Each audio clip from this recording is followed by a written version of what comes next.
This is the CVA which is the cerebrovascular accident या stroke, या हम इसको ब्रेन अटैक भी बोलते हैं। देखें, जिस तरह कार्डिक मसल्स में वी हैव डिस्कस्ड कि कुछ आर्टरीज हैं, अगर वो प्रॉपरली ब्लड सप्लाई नहीं देंगी तो ब्लड के सेल्स या उनके टिश्यूज मर जाएंगे, उनमें स्कीमिया होगा, फिर इन्फेक्शन होगा। सिमिलरली अगर ब्रेन के अंदर इन्फेक्शन हो जाए तो वो ये कॉज कराता है सेरिब्रोवेस्कुलर accident.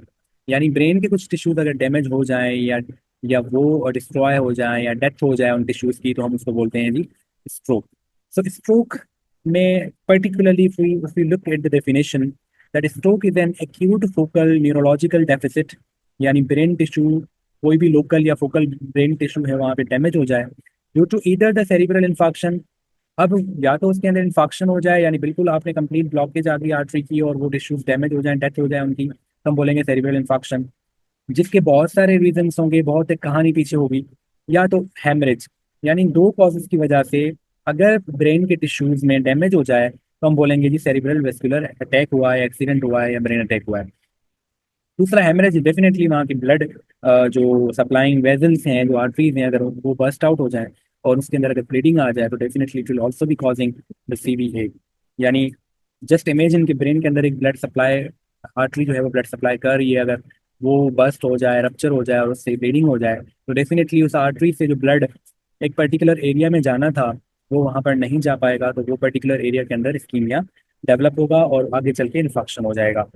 Types, there are no mainly there are two types of stroke: ischemic stroke यानी ऐसा स्ट्रोक जिसका कॉज इस्कीमिया हो, हेमरेजिक स्ट्रोक यानी ऐसा CVA या स्ट्रोक जिसका कॉज हेमरेज हो।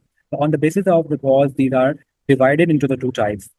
Ischaemic stroke are the strokes जिसके अंदर ब्लड के सप्लाई में कुछ इंटरप्शन हो जाए, यानी वो आर्टरीज जो ब्लड सप्लाई कर रही हैं ब्रेन को, या वो तमाम सेरिब्रल आर्टरीज जिनके अंदर ब्लड फ्लो किसी भी रीज़न की वजह से अगर कम हो जाए, ब्लड सप्लाई कम हो जाए और वहाँ के जो टिश्यूज हैं या सेल्स हैं उनके अंदर परफ्यूजन कम हो, तो दे विल डेवलप इस्कीमिया। तो अगर इस्कीमिया ब्रेन के टिश्यूज के अंदर हो जाए तो उसको बोलेंगे ischaemic stroke. Ischaemic stroke most commonly होता है 70 to 80% ऑफ ऑल स्ट्रोक्स। और अगर हम एटियोलॉजी पे देखें तो mostly atherosclerosis is the cause, because atherosclerosis are the fatty deposition we have discussed. तो प्री डिस्पोजिंग फैक्टर्स होते हैं उसके पीछे बहुत सारे, जिसकी वजह से एथेरोस्क्लेरोसिस होता है, और atherosclerosis can be the cause of ischaemic stroke. The second one is cerebral thrombosis, यानी सेरिब्रल आर्टरीज के अंदर ब्लड का जम जाना। डेफिनेटली जो ब्लड क्लॉटिंग होगी उसकी वजह से जो फ्लो 100% जाना था उसमें कमी तो आएगी। सिमिलरली सुपर इम्पोज थ्रोम्बोसिस, यानी थ्रोम्बोसिस फिर एथेरोस्क्लेरोटिक प्लेक के ऊपर, यानी एथेरोस्क्लेरोसिस हो जाए ऊपर से फिर थ्रोम्बोसिस भी हो जाए, प्लेटलेट सेग्रीगेशन हो जाए, तो this will be the most dangerous thing, और this is the most common cause और etiology behind ischemic stroke, and this would be the MCQ। Embolism यानी ब्लड का क्लॉट अगर मूव कर रहा हो आर्टरीज के अंदर मतलब एम्बोला है। एम्बोलिज्म भी इसके अंदर जो है वो कॉज है। वो एम्बोलिज्म एयर एम्बोलिज्म हो या क्लॉट की वजह से, any moving obstruction which actually blocks the blood supply towards a particular area. So embolism is another cause. Proximal segments especially are the area or the targeted arteries of the carotid artery, जिसके अंदर यानी carotid artery के proximal segment में mostly chances होते हैं embolism के, emboli के। तो दिस इज द टियोलॉजी, आपको थोड़ा बहुत आना चाहिए। These are the types of the further types of ischaemic stroke. तो 5 किस्म के स्ट्रोक के टाइप्स होते हैं, जिसमें ट्रांजिएंट इस्कीमिक अटैक है जिसको आप मिनी स्ट्रोक बोलते हो। Large vessels stroke, this would be definitely for the large vessels in the blood who are supplying the blood to the brain। Small vessels stroke यानी वो vessels जो कि बिल्कुल ही smaller हैं and they are supplying to the brain, तो इसको हम lacunar stroke भी बोलते हैं। Cardiogenic embolic stroke है, यानी this stroke can be developed from the cardiogenic factors। और fifth type is ischemic penumbra and evolving stroke। So we'll be discussing in detail. Transient ischaemic attack जिसको आप TIA भी बोलते हैं, this is the mini stroke. और इसके अंदर होता क्या है, बिल्कुल ही माइन्यूट लेवल पे और टेम्पररी लेवल पे आपका ब्लड सप्लाई ब्लॉक होता है, और डेफिनेटली जो आर्टरी जिस पर्टिकुलर एरिया में सप्लाई कर रही होती है उसके फंक्शंस थोड़ी देर के लिए डिस्टर्ब होते हैं। Mostly we have seen the patients who are coming in the hospital जो कि इस कंप्लेन के साथ आते हैं कि जी हमारा पाँव सुन हो गया है, और when we check the reflexes there are no reflexes, तो वी मे इंडिकेट कि इनको मिनी स्ट्रोक हुआ है। why that the distant area, because वहाँ के अंदर डेफिनेटली जो पर्टिकुलर एरिया को सप्लाई कर रही होती है आर्टरी, वो डिस्टर्ब करती है उस फंक्शन को। तो मिनी स्ट्रोक एक तरह तरह तरह से प्रोटेक्टिव स्ट्रोक भी है, यानी मिनी स्ट्रोक में आप प्रोटेक्शन कर सकते हैं कि फर्दर जो है वो मेजर स्ट्रोक की तरफ ये पेशेंट जा सकता है। तो we will be giving the thrombolytic agents and we will be for the interventions there. If we see the ischemic numbra in involving stroke, this is type of stroke जिसके अंदर particularly किसी एक blockage की वजह से थोड़े से sales dead होते हैं ब्रेन के अंदर और वो इवॉल्व कर रहे होते हैं।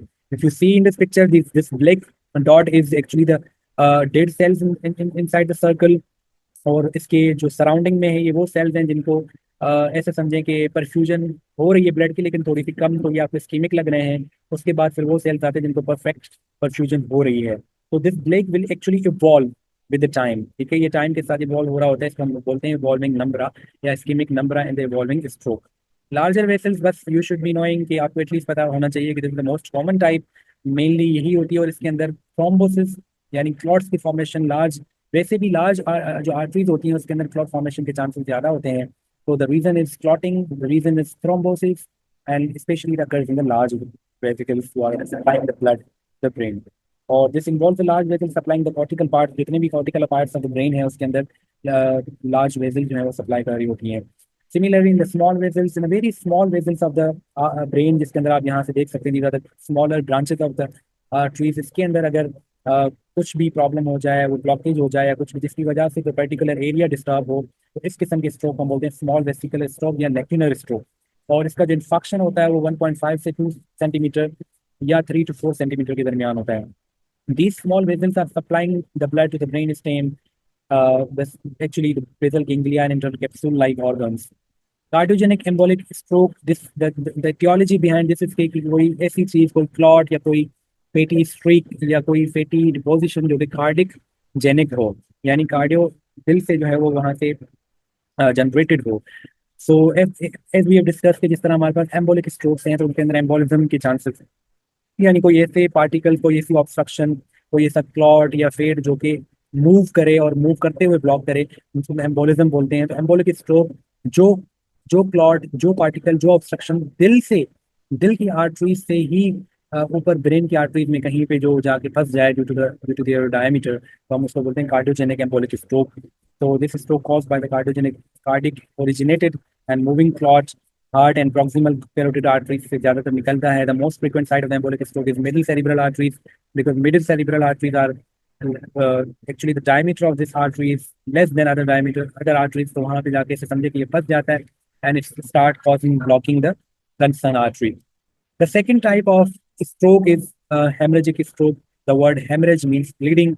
अगर bleeding हो जाए किसी भी रीजन की वजह से ब्रेन के अंदर, तो डेफिनेटली वो आर्टरी जो कि पर्टिकुलर एरिया को सप्लाई कर रही होगी वो डिस्टर्ब होगी, वो ब्लॉक करेगी, तो डेफिनेट सॉरी वो जो है ना उसके अंदर ब्लड सप्लाई कम होगा, तो it will be causing the haemorrhagic stroke. तो these are the strokes occurs due to the bleeding into the brain, less common होते हैं पर मोर ज़्यादा डेंजरस होते हैं, मोर फेटल होते हैं, और ये अगर स्ट्रोक किसी को हो जाए तो चांसेस हैं, कम चांसेस होते हैं बचने के, specially those person who are coming from the accidents and all. तो आप देखोगे उनकी ब्लीडिंग जो है ना, इंटरनल ब्लीडिंग, हम कहते हैं इंटरनल ब्लीडिंग तो नहीं हुई, तो उसके कुछ साइन एंड सिम्टम्स के बेसिस पर हम उसके तय करते हैं कि हेमरेजिक स्ट्रोक है, ये हम आइडेंटिफाई करते हैं कि इधर दैट इज हेमरेजिक स्ट्रोक और ischaemic stroke, on the basis of that decision can be made. और हम बोलते हैं, आपने सुना होगा जी, ये जो टाइप है फालिज की बहुत खतरनाक है, इसमें चांसेस कम है। तो this is the type of stroke. Aetiology में अगर देखें तो हाइपरटेंशन यानी ब्लड जो वेजल्स हैं वो रप्चर हो जाए due to the increase pressure, aneurysm हो जाए यानी वहाँ पे बैलूनिंग हो जाए, फिर rupture, and arteriovenous malformation यानी आर्टरीज की या वेन्स की मेल फॉर्मेशन, जिसकी वजह से डेफिनेटली उनमें प्रेशर बढ़ जाएगा, हेड इंजरी हो जाए या blood distresses, these are the actually the disorders of blood clotting disorders होते हैं। तो इसके अंदर ब्लड क्लॉट्स का फॉर्मेशन भी ज़्यादा होगी, डेफिनेटली उसकी फिर कोगुलेशन भी ज़्यादा होगी, तो फिर वहाँ पे क्लॉट फॉर्मेशन के चांसेस भी ज़्यादा होंगे। एक्सपेंडिंग हेमाटोमा यानी ऐसा कोई हेमाटोमा जो कि एक्सपेंड कर रहा हो, this can also cause the haemorrhagic stroke. Types of haemorrhagic stroke, mainly 3 types of haemorrhagic stroke. Intracranial यानी ऐसा हेमरेज, ऐसी ब्लीडिंग जो कि क्रेनियम के अंदर यानी क्रेनियल केविटी के अंदर यानी विद इन द स्कल अगर ब्लीडिंग हो तो इसको हम इंट्राक्रेनियल कहते हैं, और मोस्टली आपने देखा होगा कि नोज से और एयर से इस तरह के पेशेंट्स को ब्लीड आ रहा होता है। इंट्रासेरिब्रल हेमाटोमा या haemorrhagic that will be causing the haemorrhagic stroke. तो intracerebral haemorrhagic, actually this is not the haematoma, these are the haemorrhagic strokes. Typing mistake की वजह से हो गया होगा। तो इंट्रासेरिब्रल हेमरेजिक स्ट्रोक क्या होता है? इस किस्म का स्ट्रोक जो हेमरेज जिसके अंदर तो हो, but the location is intracerebral यानी सेरिब्रम के अंदर। Subarachnoid haematoma specifically classified as hemorrhages, sorry, these are the subarachnoid hemorrhagic stroke.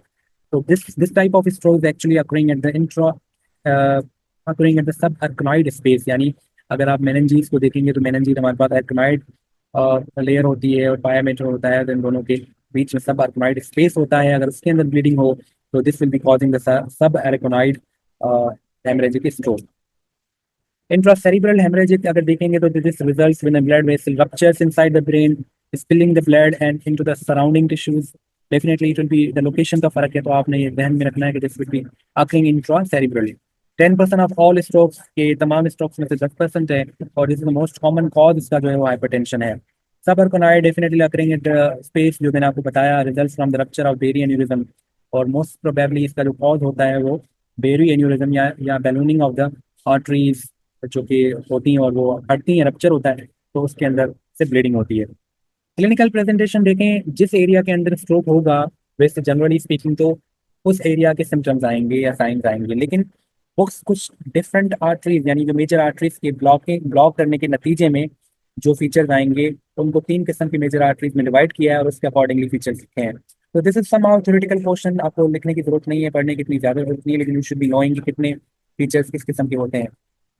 So cerebral infarction characterized by the sudden loss of neurological function, so corresponding to the area involved, actually जो area involve होता है corresponding उसको ही impact करता है और वही हमें symptoms देता है depending on which the cerebral artery is affected. Features number 1 is feature is related to medical middle cerebral artery. अगर मिडिल सेरिब्रल आर्टरी के अंदर ऑक्लूजन हो जाए, ऑब्स्ट्रक्शन हो जाए, वो जिस एरिया को वो जिस एरिया को सप्लाई करती है आर्टरी, उस एरिया में जो वो एरिया जिस जिस बॉडी फंक्शंस में इन्वॉल्व होगा, वो तमाम के तमाम फंक्शंस जो है वो डिस्टर्ब होंगे। तो features related to the middle cerebral artery occlusion में लेटरल सरफेस ऑफ हेमिस्फीयर, तो क्योंकि ये सप्लाई करता है तो स्पीच एरिया इन्वॉल्व होगा, सोमेटोसेंसरी ऑप्टिक एरिया इन्वॉल्व होगा, प्राइमरी मोटर कॉर्टेक्स इन्वॉल्व होता है। कॉन्ट्रालेटरल हेमीपेरेसिस होगी, यानी जिस ब्रेन के हिस्से के अंदर ब्लॉकेज होगा बॉडी में उसके अपोजिट साइड पे जो है ना वो नमनेस या वीकनेस या फालिज होगा। तो weakness on the side of the body opposite to the area involve, जो कि एक्चुअली द कॉन्ट्रालेटरल जो एक क्रॉस ऑफ नर्व है जो कि बनता है हमारे ब्रेन की जो सप्लाई और सेंसरी और मोटर फंक्शंस के दरमियान, यानी हमारे जो राइट साइड के नर्व्स हैं actually left side of the brain से आ रही हैं, और जो left side of the nerves हैं वो राइट साइड के ब्रेन से आ रही हैं और बीच में क्रॉस बनाते हैं। तो loss of sensation of opposite side definitely, और विजुअल फील्ड्स एबनॉर्मलिटीज होंगी, स्पीच एबनॉर्मलिटीज होंगी जिसको आप एफेजिया बोलते हैं। Clinical presentation related to occlusion of vestibular artery अगर ऑक्लूड हो जाए जो कि posterior part of the brain को सप्लाई करती है, तो वीकनेस एंड सेंसरी लॉस होगा अपोजिट साइड का, क्रेनियल नर्व्स हो पैरालिसिस हो सकती है, ब्लाइंडनेस होगा, इनकोऑर्डिनेशन ऑफ द मूवमेंट होगी जिसको आप एटेक्सिया बोलते हैं, हाइपोटोनिया होगा, गेट डिस्टर्बेंसेस वगैरह होंगी। क्लिनिकल प्रेजेंटेशन अगर एंटीरियर सेरिब्रल आर्टरी ब्लॉक हो जाए तो कंट्रोलेटरल हेमीप्लेजिया, वही loss of motor control and behaviour problems. If there is haemorrhagic stroke तो उसको हेडेक होगा बहुत ज्यादा, vomiting is the key. Haemorrhagic stroke के अंदर आप देखेंगे कि जी उस पेशेंट को वॉमिटिंग, हम कहते हैं कि कोई भी एक्सीडेंट भी इवन हुआ होता है तो हम पूछते हैं कि आपको उल्टियां तो नहीं आ रही हैं, तो actually this is the sign of haemorrhagic stroke. और लॉस ऑफ कॉन्शियसनेस डिक्रीज हो जाएगा, पेन होगा नेक में, papilloedema due to increase intracranial, क्योंकि ब्लीडिंग जब भी इंट्राक्रेनियली होगी तो डेफिनेटली उसके अंदर प्रेशर बढ़ जाएगा, उस प्रेशर की वजह से पेप्लियडीमा यानी हमारे पास एक्चुअली जो ऑप्टिक डिस्क होती हैं उनके अंदर अगर एडिमा हो जाए तो उसको हम बोलते हैं। तो these are actually some of the features, कोई जरूरी नहीं है, आपको बस पता होना चाहिए कि अगर यहाँ पे ये चीज़ हो रही है तो उसके साइन एंड सिम्टम्स क्या है। बेसिकली इस पॉइंट ऑफ व्यू से आई डोंट थिंक सो, बस ये पता होना चाहिए कि कॉन्ट्रोलेटरल हो रहा है, अगर लेफ्ट साइड हो रहा है तो राइट साइड के सिम्टम्स होंगे, इतना चीज़ें आपको आनी चाहिए। डायग्नोसिस के लिए रूटीन इन्वेस्टिगेशन होती हैं, लेकिन CT scan is the main की। डेफिनेटली कोई भी स्ट्रोक का पेशेंट आता है तो सीटी स्कैन सबसे पहले कराते हैं, और उसमें अगर ब्लैकिश वो एरिया आता है तो आप समझ जाएंगे कि इस्कीमिक स्ट्रोक है। अगर वहाँ पे व्हाइटिश एरिया आता है तो हम कहते हैं जी ये हेमरेजिक स्ट्रोक है, और यहाँ पर हमें आइडेंटिफाई करते हैं कि किस किस्म का स्ट्रोक है, और on the basis of that फिर फर्दर ट्रीटमेंट जो है ना वो की जाती है। विद इन 24 to 48 आवर्स इस किस्म के स्ट्रोक में इंटरवेंशन लेनी पड़ती हैं, अदरवाइज फिर ये लॉन्ग टर्म तक चला जाता है। Thank you so much, and again sorry for uploading these lectures very late because I was too much busy. and best of luck for your exams. See you inshallah.